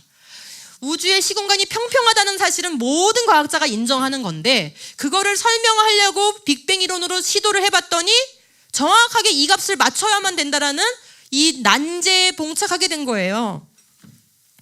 거기에 박스에 3번 박스에 10의 60승분의 1 이러한 확률은 두 번째 박스에 우연히 만들어질 수 없다는 뜻이에요. 이것을 편평도의 문제라고 부른다. 되셨죠? 자, 옆에 보시면 옆에 제가 뭐라고 말 써놓은데 이쯤 되면 찾아보세요. 이쯤 되면 찾으셨죠? 거기부터 한번 읽어보세요. 시작. 되면 세속적 우주론자들이 절대로 포기하지 못하는 것이 무엇인지 눈치채셨죠. 관측값보다 관측을 바탕으로 한 수학적 계산보다 그들이 더 소중히 지키고 있는 것은 다름 아닌 우연하게 생성된 우주라는 이데올로기라는 것이 보입니다. 자, 잠깐만요. 자, 그 상태에서 여기 화면을 보세요. 지금 이 말을 누가 한 거냐면 빅뱅 이론을 지지하는 천체 물리학자, 우리나라에서 꽤 유명하신 분인데 이석영 교수의 빅뱅 우주론 강의라는 책이 있어요. 모든 사람을 위하지 않아요. 자, 제가 설명해 드릴게요. 이 값은 누구도 완벽하게 예측할 수 없다. 우주의 밀도 역시 이렇게 결정되었다. 그렇기에 누구를 등장시켜요? 신을 등장시키긴 조금 과학자가 그러니까 신의 딸을 등장시켜서 이 그럴듯한 우주가 뭐예요? 평평한 우주. 이 평평한 우주여야만 우주에 생명이 존재하는 이런 우주가 가능해요. 법칙이 있는 우주가 가능해요. 그리고 이렇게 계속적으로 모든 행성들이 제자리에서 움직이는 그런 우주가 가능해요. 아까 보여드린 것처럼 이렇게 둥그렇게 말리거나 그러면 우주가 결국 말려버려서 아무것도 존재할 수가 없게 돼요. 물질 세계가 존재할 수가 없어요. 그래서 이 평평한 우주여야만 하는데 그 평평한 우주여야만 하는 확률이 10의 60승분의 1이라는 이 문제 앞에 너무 놀란 거예요. 신의 딸을 등장시키지 않고는 해결할 수가 없는 거예요. 그래서 뭐라는 거예요 지금? 그렇게나 많은 시험용 빅뱅을 일으켜야 된다는 거예요. 지금과 같은 우주 하나를 만들기 위해서 뭐 했다는 거예요? 수없이 많은 빅뱅이 있었다는 거예요. 이게 해답이에요. 그래서 빅뱅 이론 100년을 살펴보니까 100년 끝에서 뭐를 소환하고 있냐면 빅뱅 이론가들은 다중우주론 들어와 다중우주론 환영합니다. 다중우주론 없이는 우리 빅뱅 이론은 지속하기가 어려워요. 지금 그런 상황에 당면에 있다는 거예요. 뭘 전제해야만 돼요? 무한번의 빅뱅. 무한번 중에 한 번은 이런 우주가 될 확률이 있지 않겠어? 10의 60승분의 1보다는 무한번이 낫잖아. 무한번 중엔 그 확률을 만족시킬 수 있을 거 아니에요. 결국 무슨 얘기죠? 우리의 존재를, 우주의 존재를 무한번의 확률에다가 맡기는 상황이 된 거예요. 자, 아까 읽던 데 이어서 한번 해볼까요? 우리의 존재를 무한번의 시작. 우리의 존재를 무한번의 확률에 맡기는 가설에 여러분은 인생을 거실 수 있습니까? 아니, 인생을 건다는 묵직한 생각은 차치하더라도 가설에 가설을 더하가며 가설 의존적인 빅뱅 때문에 창세기의 내용은 사실이 아니고 현대 우주론에 맞춰 창조를 재해석해야 한다는 요구를 진지하게 받아들일 필요가 있겠습니까? 됐습니다. 자, 여러분 다 하실 수 있으시죠? 그럴 필요가 있어요, 없어요? 지금까지 100년 연구한 걸 살펴보니까 다 뭐네? 가설이네. 가설 없이는 살아남을 수가 없네. 문제만 생기면 뭐를 도입해요? 가설을 도입하는데 검증할 수 없는 가설을 도입해요. 풍선 껍질 같은 모형의 우주도 우리가 검증할 수 없어요. 맞죠? 무한번의 빅뱅이 있었는지도 우리는 검증할 수가 없어요. 인플레이션이 있었는지도 우리는 검증할 수가 없어요. 그런데 그런 가설 없이는 살아남을 수 없는 이론이 빅뱅 이론이에요. 왜 그런 가설을 도입해요? 관측값하고 이론을 맞추기 위해서요. 맞추는 작업 없이도 딱 맞아야 그게 성공적인 이론이지. 뒤에서 이렇게 이론에다가 뭔가를 가설을 끼워 넣어가지고 맞춘 척하면은 그건 진짜 맞춘 게 아니잖아요. 근데 교과서는 또 세상에 나오는 그런 과학 다큐멘터리들은 과학자들은 이런 얘기를 해주지 않아요. 심지어 우주론을 연구하는 빅뱅 이론을 연구하는 전문가도 이러한 전제가 깔려 있다는 걸 잘 몰라요. 왜냐하면 자기의 분야의 아주 극소한 한 부분만 연구해도 평생을 바쳐야 돼요. 은하 하나에 평생을 바쳐야 되는 거예요. 예를 들면. 그렇기 때문에 이러한 거대한 스케일에서 이론 전체를 조망하는 이런 작업을 하지 않으면 얼마나 빅뱅이 가설 의존적인 이론인지를 잘 모른다 이 말이에요. 그러니 일반인들은 더 말할 것이 없는 거죠. 우리가 지금의 우주에 사는 한 절대로 이 우주 밖을 관찰할 수 없기 때문에 다중우주 개념은 영원히 검증할 수 없는 가상적 개념이다. 단지 빅뱅이 사실이라고 믿는 과학자들의 기대와 신념 속에만 있는 추상적 개념이다. 이런 가설에 우리가 어떤 존재인지를 설명하는 인간론을 맡길 수 있을 것인가? 안 된다는 거죠. 우주론은 곧 어디에 포커스가 돼 있다라고 우리가 시작했으니까 내가 누구인가? 인간이 어떤 존재인가? 인간론에 포커스가 되어 있는 거예요. 그러므로 우주론을 내어주면 동시에 같이 뭘 내줘야 돼요? 인간론을 내줘야 돼요. 우리가 하나님의 형상이라는 그 인간론을 내줘야 된다 이 말이에요. 내줄 수가 있습니까? 없어요. 예. 그래서 우리는 성경적인 우주론이 필요한 거예요. 예, 갑자기 놀라셨죠? 이게 빅뱅 우주론을 연구하는 팽창 우주론 방정식인데 밀도를 좀 더 보기 좋게 이제 서술한 방정식이에요. 여기서 여러분이 아셔야 되는 건 이 노란 색깔만 조금 설명드리려고 해요. 아까 평평한 우주를 설명하려면 밀도값이 얼마여야 된다고 얘기했었죠? 1이어야 된다고 얘기했죠. 자, 제가 더 경악스럽게 만들어 드릴게요. 이제 지금도 이미 다 포기하셨죠? 지금도 포기하셨죠? 아직도 빅뱅 버리는 거 아까우세요? 이제 이미 다 그쵸? 내려놓으셨죠? 근데 제가 더 한 번 더 경악시켜 해드릴게요. 자, 밀도값이 1이어야 된다는 것은 과학적인 사실이고 모든 과학자가 인정하는 바기 때문에 맞춰야 돼요. 또 정답에다 맞춰야 되는 상황이 된 거예요. 그런데 관찰을 해보니까 우리가 아는 값은 뭐밖에 없냐면은 오메가 M밖에는 우리가 모르는 거예요. 별, 은하, 이 우주에 있는 모든 물질, 이 모든 물질을 다 더하니까 필요한 값에 4.9%밖에는 안 된다는 것을 알게 됐어요. 즉 1값이 나오지 않고 요 값이 0.0499인 거예요. 그러면 나머지 4.9를 제외한 나머지 이게 100%가 되려면은 몇 프로가 지금 부족한 거예요? 95.1%가 부족한 거죠. 빅뱅 이론이 예측한 값에서 95.1%가 없는 거예요. 빅뱅 우주론으로 이 우주를 설명하려면은 100이 있어야 되는데 100%가 있어야 되는데 4.9%밖에는 관측이 안 돼서 그 95.1%를 어떻게 해요? 또 뭐 한다고요? 죽도록 충성한다니까요. 그래서 가설 하나 만들었는데 그게 뭐냐면 암흑 에너지랑 암흑 물질이 있다라는 한 번도 본 적도 없고 있는지 확인도 안 되는 에너지와 물질을 도입을 하게 돼요.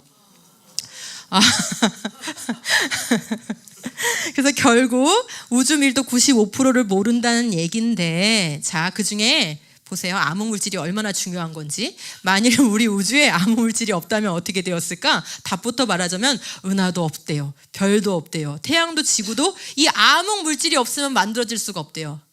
그러니까 빅뱅 이론가들에게는 암흑물질은 반드시 있어야 되는 거죠. 그러니까 반드시 있어야 되는데 그게 반드시 있어야 되는 게 26.6%나 되는 거예요. 엄청 많은 거죠. 지금 우리 눈에 보이는 모든 것이 다 4.9%밖에 안 되는데 몇 배입니까? 거의 4, 6, 24 그죠? 6배 정도 되잖아요. 그러면 있으면 진즉 관찰이 되거나 관측이 되거나 어떤 방식으로든지 디텍이 돼야 되잖아요. 그래서 사활을 걸고 지금 연구를 해왔는데 수십 년 동안 반드시 있어야 되니까. 그거 없으면은 빅뱅 이론은 별도 못 만들어, 은하도 못 만들어. 그러니까 있어야만 하는데 전부 다 뭐라고 그래요? 과학 논문들과 뉴스들은 missing, mystery, controversial. 뭐 없다는 거예요. 찾아지지가 않는다는 거예요. 수십 년 동안 지금 찾고 있는데. 글쎄 모르겠어요. 과학 기술이 더 발달하면 찾아질런가 모르겠는데, 창조 과학자예요. 천체 물리학자인데 이 허벌트가 이렇게 약간 비꼬면서 얘기하는 거예요. 은하의 회전 문제를 해결하기 위해 있어야만 하는데 보이지 않는, 본 적이 없는, 절대로 본 적도 없고 보이지도 않는 물질이어야 된다. 그 양이 너무나 많아서 많기 때문에 볼 수 있는 물질이었다면 벌써 발견되어야 했기 때문이다. 이렇게 약간 비꼬고 있어요. 자, 암흑물질이 지금 이런 상황이고요. 근데 우리 아이들 교과서에는 암흑물질이 있는 걸로 그냥 사실로 기록이 돼 있어요. 그래서 제가 교육부에 올리면서 문서를 올리면 제발 꼭 가르치고 싶으면 가설로 기록해라. 암흑물질을 도입하지 않고는 빅뱅 이론이 설명이 안 돼서 이런 가설을 도입했다. 이런 식으로 서술을 해야지. 암흑물질이 있습니다. 아예 있다고 얘기해요. 그러면 안 된다. 이제 그런 것들을 얘기를 했는데 제가 좀 더 교과서를 보려고 하는데 제가 살짝 봤는데 좀 빠진 것 같아요. 고1 과학 교과서. 이제 그 위에서는 아마 들어갔을 건데 고1 교과서 제일 중요하거든요. 왜냐하면 모든 계열이 다 배우고 지금 중3부터는 그게 입시 과목이 됐어요. 입시가 바뀌었어요. 그래서 선택 과목이 아니라 고1 과학이 입시 과목이 됐어요. 그래서 고1 과목이 원래도 중요한데 더 중요해진 거예요. 근데 제가 이렇게 살짝 봤을 때는 암흑물질, 암흑에너지는 고1에서는 빠진 것 같았어요. 제가 좀 더 3월, 4월 돼서 교과서를 더 정밀하게 분석해서 또 한번 말씀을 드리도록 하겠어요. 자, 어쨌거나 그 다음에 이제 암흑에너지로 넘어가 볼게요. 암흑에너지는 거의 70%에 가까운 양이잖아요. 68%가 있어야 되잖아요. 우주의 대부분을 차지하는 에너지여야 되는 거예요, 얘가. 그래서 얘를 발견했다고 벌써 노벨 물리학상을 줘버렸네. 발견했다 해가지고 대단해. 우리한테 제일 필요한 걸 발견했으니까 너네는 노벨상 해가지고 보통 다른 분야는 노벨상 주려면은 막 이것 따지고 저것 따지고 많이 검증한 다음에 어느 정도 검증이 되어야 주잖아요. 그래가지고 노벨상 받으러 나오는 과학자가 막 파파 할아버지가 돼가지고 막 겨우 이렇게 상 받으러도 못 나오고 막 그러잖아요. 근데 얘는 발견했다 그러니까 바로 막 노벨상 때려버린 거야. 자, 그런데 시간이 흐르면서 과학자들이 유사한 연구들을 하거나 또 관련된 연구를 하는 이제 과학자들이 용감한 과학자들이죠. 이 사람들은 이제 하나님을 믿고 안 믿고를 떠나서 진짜 과학자들인 거예요. 내가 지금 무슨 명예 때문에 이 자리 지키려고 과학하는 게 아니고 나는 내 이름 걸고 정말 데이터에 기반한 말을 한다라는 그런 과학자들인 거죠. 그런 과학자가 우리나라에 한 분 있어요. 연세대 이영욱 교수님이란 분이 초신성 분야의 거의 세계 최고의 전문가예요. 근데 이 사람이 이 앞에 연구한 사람들이 그게 암흑 에너지를 발견한 게 아니고 너네가 초신성을 잘 몰라가지고 초신성에 대한 해석을 잘못한 거야 라고 이 사람들은 데이터가 적었는데 이분은 평생 이 분야만 연구한 분이기 때문에 수백 개의 데이터를 가지고 내 말이 더 맞다라는 거를 계속 연구하고 있어요. 계속 논문 쓰고 있어요. 뿐만 아니라 사르카르라는 영국의 과학자도 있는데 이분도 이제 뭐라 하냐면 이제 훨씬 더 많은 초신성 데이터베이스가 존재해. 무슨 뜻이에요? 노벨상 받은 너네들보다 우리가 지금 더 데이터베이스가 많거든? 이렇게 얘기하는 거예요.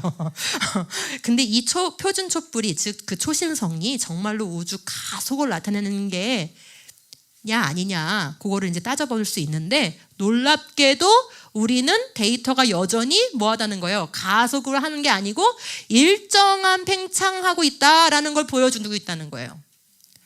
그러면 일정한 팽창을 하고 있는데 암흑 에너지가 필요해요? 안 필요해요?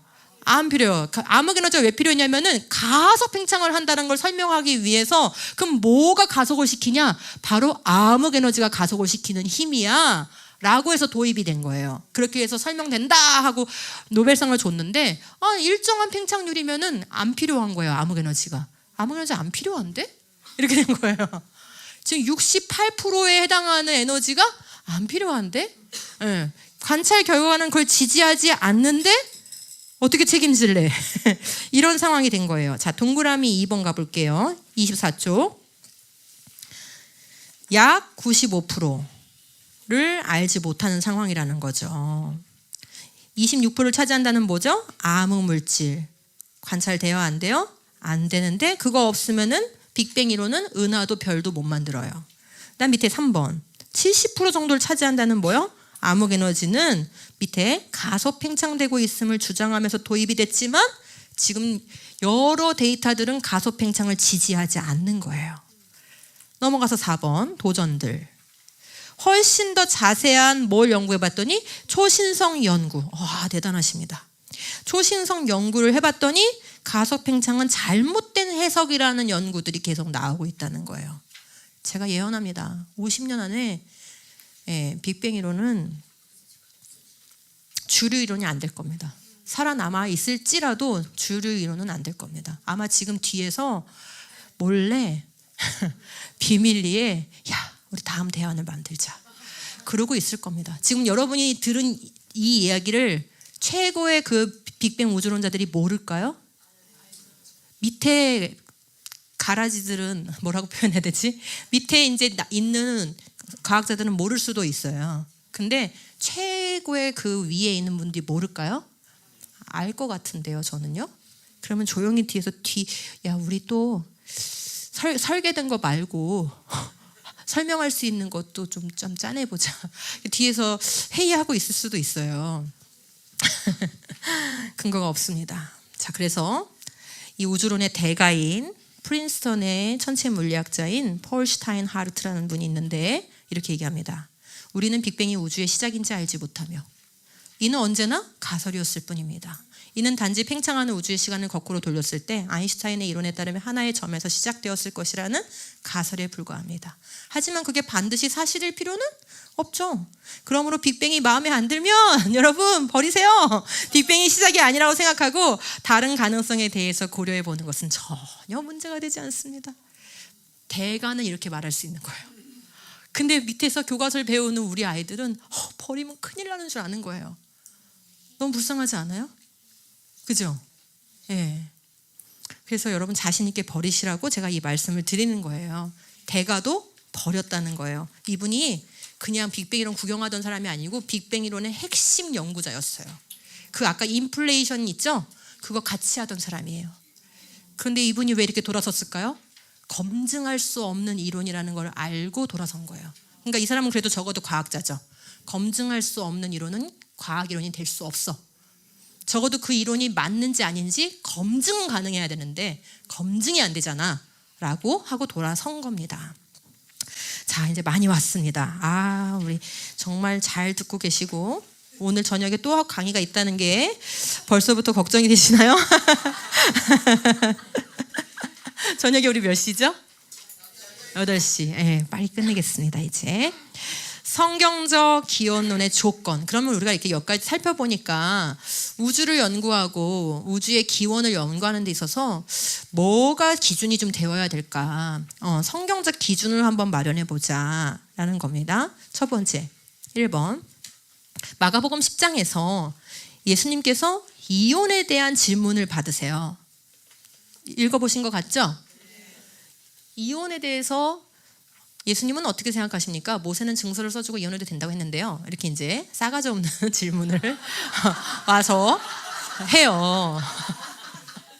아니 제가 그냥 예수님의 감정에 이입을 해본 거예요. 내가 지금 창조주인데, 예수님의 감정상으로 제가 속마음으로 들어가서 내가 좀 창조주인데, 내가 아담과 하와를 지었는데, 둘을 한 몸 되게 해서 짝지어 줬는데, 감히 내 앞에 와서 이혼을 증서 써주면 이혼해도 되는 거죠? 이렇게 물어보면 여러분 감정 어떠시겠어요? 제 말이 맞죠? 자, 어쨌든 지금 우리가 뭐 동성애에 대해서 어떻게 생각하세요? 정도의 질문이에요. 이 당시에는. 왜냐? 헤롯이 자기의 누구죠? 남동생의 부인을 취한 것 때문에 세례 요한이 감옥에 잡혀서 목이 날아갔어요. 그런 문제예요. 이 시대에는 이 말 잘못 뱉었다가는 헤롯 땅과 그죠? 여기저기서 예수님을 감시하는 사람들이 하고선 감옥에도 넣을 수 있는 그런 질문이었다고요. 민감한 이슈였다는 얘기를 제가 드리는 거예요. 근데 예수님이 거기서 몸살이면서 그렇지, 첩을 가질 수도 있고 뭐 이렇게 그렇게 대답을 하시지 않았죠. 이 민감한 이슈에 대해서 질문을 들었을 때 예수님이 뭐라고 대답을 하셨습니까? 창조 때로부터 사람을 남자와 여자로 지으셨으니 그래서 본래 어떻다? 한 몸이다. 하나님이 짝지어준 것을 사람이 나눌 수 없다라고 딱 결혼의 가장 정수, 가장 그 결혼 혼인이 무엇인가에 대한 정의를 성경적으로 대답을 하세요. 여기 마가복음 10장 6절에 써 있는 말씀은 어디에 써 있는 말씀이에요? 마가복음 10장 6절 7절에 써 있는 이 말씀은 창세기 1장과 2장에 써 있는 말씀 그대로 인용하신 거예요. 여러분, 창조주이신 예수님도 질문을 받았을 때 대답을 할 때 성경을 인용해서 대답했다는 사실을 기억하셔야 돼요. 매우 이 시대의 민감한 문제에 대해서 질문을 받았는데 어떻게 눈치 보면서 대답을 하고 이쪽도 저쪽도 다 만족시킬 수 있는 평화로운 대답을 할까? 그게 아니고 성경을 인용해서 정확한 대답을 하셨다는 게 중요합니다. 자, 그러면 지금 이 대답을 따라서 우리가 예수님의 역사관을 한번 살펴보죠. 예수님의 시간, 우주의 시간 역사는 창조 때에 at the beginning, 창조 때에 뭐 했다는 거죠? 아담과 하와를 지으셨다는 거예요. 한 남자와 한 여자를 지으셨다는 거예요. 그런데 빅뱅의 시간관념으로는 어때야 되냐면 태초가 여기겠죠? 대폭발할 때. 그런데 남자와 여자는 언제 나와요? 이 진화론적 빅뱅 우주론에서는 남자와 여자 여기 끝에, 우주 역사 끝에 등장합니다. 교과서는 정확하게 워딩이 그렇게 되어 있어요. 인간은 단지 20만 년 전에 출현해서 우주 전체에 굉장히 극도로 짧은 시간만 살았다 라고 교과서에 서술되어 있습니다. 이게 우리 교과서가 가르치는 이게 역사관이에요. 우주 역사관. 여러분 맞아요? 서로 완전히 충돌한다는 것을 알 수 있죠. 그래서 제가 끊임없이 처음부터 말씀드린 거예요. 우주론에 뭐가 걸려있다?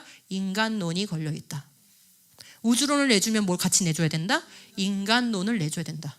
그러니까 간혹 믿음이 좋다고 하시는 분들 중에 내가 진화론은 안 믿는데요, 빅뱅은 믿어요. 이런 분들이 있어요. 하나님이 태초에 천지를 창조하시니라 빛이 있으라 할 때 그 빛이 빅뱅 아닙니까? 근데 제가 이렇게 지금 조금 경망스럽게 아줌마 스타일로 말해서 그렇지요, 유학 갔다 오고 많이 배우시고 변증을 전공하신 그런 신학자 목사님들이 하시는 말씀이에요. 네. 그냥 빛이 있으라 하는 게 빅뱅일 수도 있지 않습니까? 이렇게 걸려있는 문제에 대한 이해가 전혀 없는 거예요. 우리처럼 이렇게 한 시간이라도 정말 빅뱅이 어떤 이론인가를 들고 파야 이 이론이 이런 성격을 갖고 있구나, 이런 전제를 가지고 있구나, 이런 가설들에 의존하고 있구나, 그리고 그게 결국은 인간론을 담보하고 있는 것이구나, 이런 것들을 전체적으로 조망을 해야 되는데 그런 이해를 통찰을 전체적으로 하지 않으면 그냥 홀딱 넘어가기가 쉬운 거예요. 왜요? 저는 세계적으로 다 똑똑한 사람들이 다 빅뱅이 맞다고 하니까. 그러니까 거기에 얹어야 지성인인 것 같은 거죠. 그죠? 그런 사람들이 지금 너무나 많고 기독교 방송국에서 얘기합니다. 그런 사람들이. 신학교에 가면 그런 교수들이 가르칩니다. 대학에 가면 그런 사람들이 질비합니다. 우리 아이들을 잘 믿음으로 키워서 보내놓으면 유신진화론자가 됩니다. 그런 사람들이 우리 유신진화론자라고 얘기하는 거예요.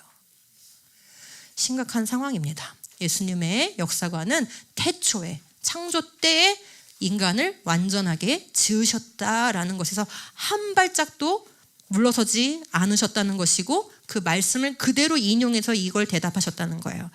더더군다나 예수님만 그렇게 말씀하신 게 아니죠. 성경 전체가 가르치는 거예요. 여러분 출애굽기에 20장 11절은 안식일 규정에 나오는 겁니다. 여러분 잘 아시죠? 또 토라에 강하신 교회잖아요. 그죠? 자, 그럼 일단 좀 정리하고 넘어가 볼게요. 26쪽에 첫 번째 박스는 역사적 사실. 창세기 1, 2장을 예수님이 뭘로 인정하신다? 역사적 사실로 인정한다. 그런데 여러분은 역사적 사실로 인정 못할 이유가 없지요? 그 다음 밑에 완전한 남자와 여자로 창조하셨어요. 밑에 우주의 시작에 뭐가 시작됐을까요? 인류가 시작됐어요. 우주의 시작과 인류의 시작을 분리시키면 안 됩니다. 성경에서는. 그 다음 밑에 기록된 하나님의 말씀보다 더 권위를 갖는 사람의 의견은 있을 수가 없어요. 이게 제일 중요한 성경관입니다. 이거 버리면 다 버리는 겁니다. 자, 넘어가서요. 동그라미 2번 박스. 우리는 예수님과 만약에 빅뱅 우주론을 받아들인다면 그건 어떻게 되는 거예요? 우리는 예수님과 매우 상이한 역사관을 갖게 되는 거예요. 밑에 내려가서 그들은 어떻게 하냐면 하나님께서 처음부터 완전한 남자 여자를 지으신 아담과 하와가 우리의 첫 조상이 아니라고 얘기를 해요. 결국은 어디에서 이게 딱 가서 딱 막히는지 아시겠죠? 빅뱅 우주론을 받아들이면 우주론, 전체 물리학 뭐 대단한 거 발견한 거 나도 같이 따라가야 되는 줄 아는데 사실은 그거 받아들이면 딱 가서 끝나는 지점이 뭐냐면 아담과 하와가 첫 번째 조상이 아니구나 해서 끝나는 거예요. 그럼 기독교는 없어져야 되는 거예요. 아담과 하와가 우리의 첫 조상이 아니면 기독교는 있을 수가 없어요. 사탄의 계략이 보이시지 않습니까? 자, 넘어가 볼게요. 이렇게 창세기가 말했고 예수님이 말씀하신 게 성경 전체의 일관된 가르침이라는 것을 우리가 정리하기 원합니다. 보시면 첫 번째, 만물을 엿새 동안에 직접 창조하셨음을 가르쳐요. 이게 성경 전체의 맥락이에요. 그 다음 두 번째 박스에 여섯째 날에 뭘 창조하셨죠? 사람이 창조됐어요. 그러니까 우주가 창조되고 얼마 안 있다가 사람이 창조된 거기 때문에 우주의 시작과 인간의 시작을 분리하면 안 된다, 그 말씀입니다. 자, 특별히 출애굽기 20장 11절 지금 화면에 보이시는 이 말씀은 하나님께서 직접 어디에 쓰신 거냐면 두 돌판에 쓰신 거예요. 맞죠? 십계명 두 돌판에다 직접 기록하신 거예요.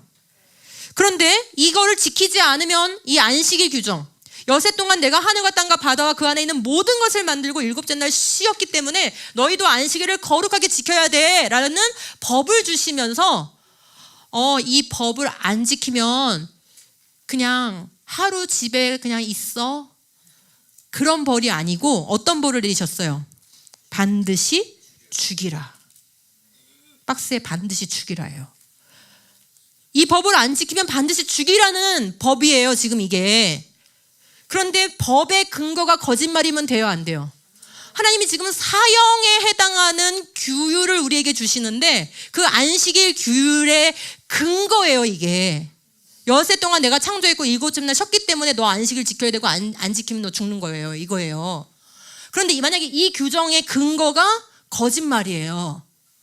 원래는 빅뱅이었지, 138억 년이었는데 엿새 동안 아니었는데, 만약 이러면 이 규정의 근거에서 사형을 집행할 수 있습니까, 없습니까?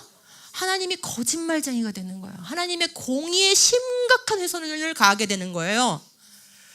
일로 뒤집어봐도 절로 뒤집어봐도 빅뱅 우주론과 같은 우주론은 받아들일 수가 없다는 것을 우리가 알 수 있어요. 정리가 확실히 되시죠?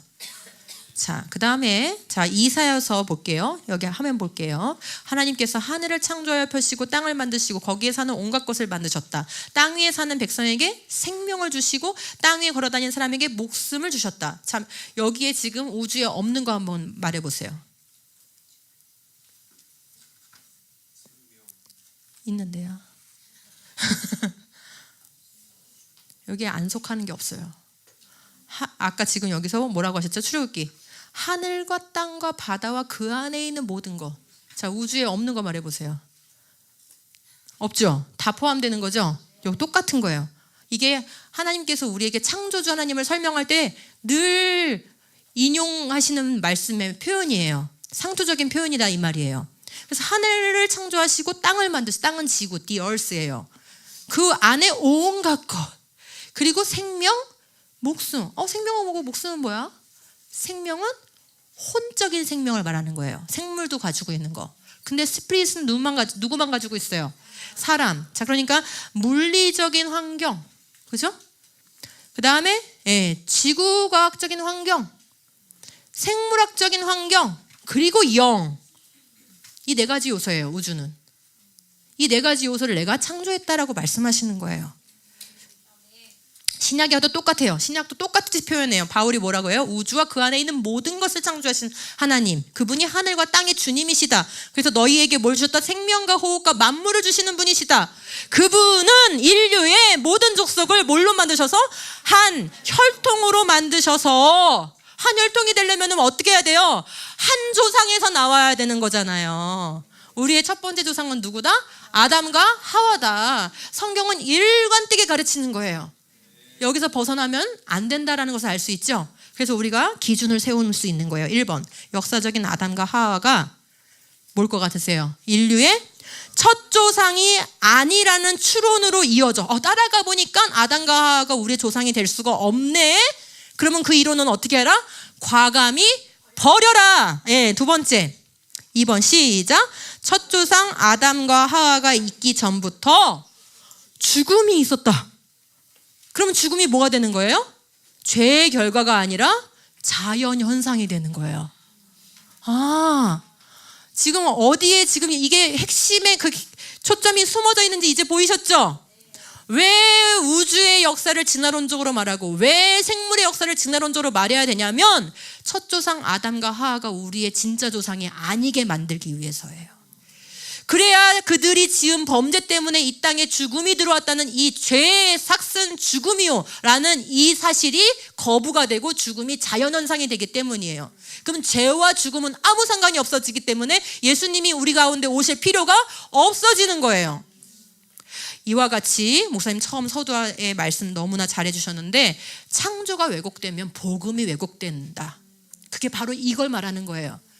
그래서 우리가 진화론을 받아들일 수 없는 가장 중요한 여러 가지 과학적 사실로도 받아들일 수가 없습니다. 만약에 과학적 사실은 다 맞는데 우리가 영적인 이유 때문에 못 받아들여 그러면 우리가 조금 광신도가 될 수가 있어요. 그런데 과학적 사실로도 안 돼요. 아까 다 보셨잖아요. 그런데 영적인 의미를 생각해 보니까 더더욱 이것은 철저하게 경계, 이거는 그냥 멀리 둘 정도의 문제가 아니라 교회 안에 단 정말 머리 끝자락만큼이라도 들어와서는 절대 안 되는 거짓된 사상이구나 라는 사실을 확인할 수가 있는 거예요. 여기까지 정리했는데도 불구하고 빅뱅을 믿어도 된다. 빅뱅은 과학적 사실이다. 빅뱅을 거부하는 것은 과학을 거부하는 것이다. 그러니까 기독교인들은 무식하다. 이런 얘기를 만약에 하는 사람들이 교회에 있다면 정말 큰일입니다. 그죠? 지금은 자꾸 교회들이 그쪽으로 가고 있어서 너무나 큰 문제예요. 자, 정리가 다 됐습니다. 뒷장 넘어가서 32쪽에 마무리하도록 하겠습니다. 32쪽 따라서 제가 읽겠습니다. 따라서 복음은 우주의 시작에 창조된 첫사람 아담과 그의 범죄로 말미암아 죽음이 들어온 창세기의 기원 역사 외에 다른 거대 이야기를 받아들일 수 없다. 역사는 같은 시공간에 두 사건을 허용할 수 없으므로 기원에 대하여 하나가 사실이면 다른 하나는 거짓이다. 다른 기원을 용납하는 것은 예수 그리스도께서 이루신 속죄와 구원을 왜곡하는 다른 복음의 문을 열어주는 일임을 기억하고 철저히 경계해야 한다. 바울이 이 시대에 살았다면 어떻게 대응했을지 곰곰이 생각해보자. 다른 복음을 막기 위해서 바울은 돌을 맞았어요. 그죠? 우리가 어떤 자세로 이 거짓된 이론의 이 거센 풍파로부터 교회를 지켜야 할지 우리 자신들이 먼저 반응을 해야 될 줄 믿고 또 교회들이 반응을 해야 될 줄로 믿습니다.